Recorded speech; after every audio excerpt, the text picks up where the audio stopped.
Good morning or good evening. Welcome to the workbook of A Course in Miracles. Today's a great lesson for us, and you can go back to this lesson anytime that you want to remember these key ideas. Lesson number 152. The power of decision is my own. And we use this first paragraph of lesson number 152 in a lot of our teachings here at Endeavor Academy and A Course in Miracles International all around the world. Listen. No one can suffer loss unless it be his own decision. No one suffers pain except his choice elects this state for him. No one can grieve, nor fear, nor think him sick unless these are the outcomes that he wants. And no one dies without his own consent. Nothing occurs but represents your wish, and nothing is omitted that you choose. Here is your world, complete in all details. Here is its whole reality for you, and it is only here salvation is. You may believe that this position is extreme and too inclusive to be true, yet can truth have exceptions? If you have the gift of everything, can loss be real? Can pain be part of peace, or grief part of joy? Can fear and sickness enter in a mind where love and perfect holiness abide? Truth must be all-inclusive, if it be the truth at all. Accept no opposites and no exceptions, for to do so is to contradict the truth entirely. Salvation is the recognition that truth is true and nothing else is true. This you have heard before, but may not accept both parts of it. Without the first, truth is true, the second has no meaning, nothing else is true. But without the second, nothing else is true, the first is no longer true. Truth cannot have an opposite. Only truth is true. This cannot be too often said and thought about.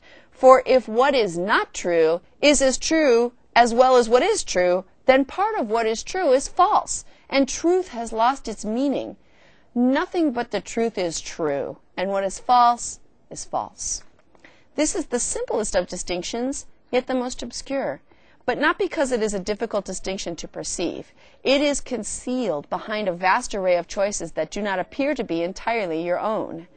And thus the truth appears to have some aspects that belie consistency, but do not seem to be but contradictions introduced by you. As God created you, you must remain unchangeable, with transitory states by definition false, and that includes all shifts in feeling, alterations in conditions of the body and mind, in all awareness and in all response. This is the all-inclusiveness which sets the truth apart from falsehood, and the false kept separate from the truth as what it is. Is it not strange that you believe to think you made the world you see is arrogance? God made it not.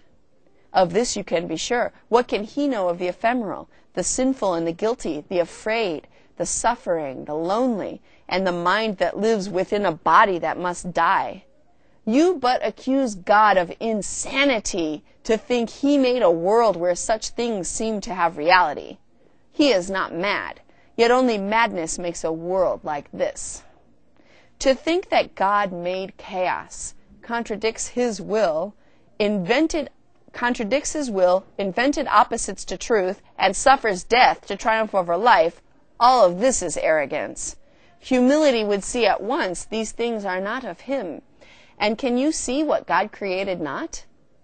To think you can is merely to believe that you can perceive what God willed not to be. And what could be more arrogant than this? Let us today be truly humble and accept what we have made as what it is. The power of decision is our own. Decide but to accept your rightful place as co-creator of the universe, and all you think you made will disappear. What rises to awareness then will be all that there ever was, eternally as it is now. And it will take the place of self-deceptions made but to usurp the altar to the Father and the Son. Today we practice true humility, abandoning the false pretense by which the ego seeks to prove it arrogant. Only the ego can be arrogant. But truth is humble in acknowledging its mightiness, its changelessness, and its eternal wholeness, all encompassing God's perfect gift to his beloved Son. We lay aside the arrogance which says that we are sinners, guilty and afraid, ashamed of what we are, and lift our hearts in true humility instead to Him who has created us immaculate, like to Himself in power and in love. The power of decision is our own, and we accept of Him that which we are, and humbly recognize the Son of God. To recognize God's Son implies as well that all self-conceptions have been laid aside and recognized as false.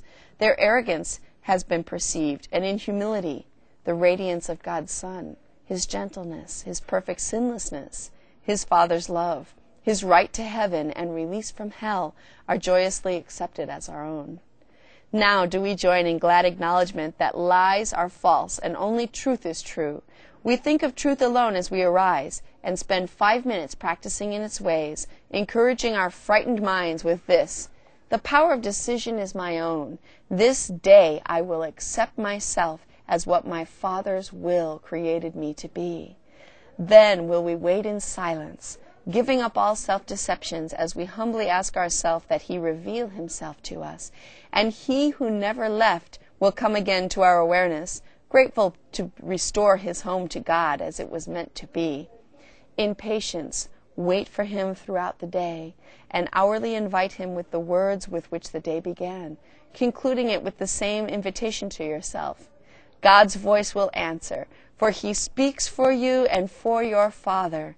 He will substitute the peace of God for all your frantic thoughts, the truth of God for self-deceptions, and God's Son for your illusions of yourself. The power of decision is my own. This day I will accept myself as what my Father's will created me to be. Lesson 152 of the Workbook of A Course in Miracles. Spend some time with God today. It's working for you.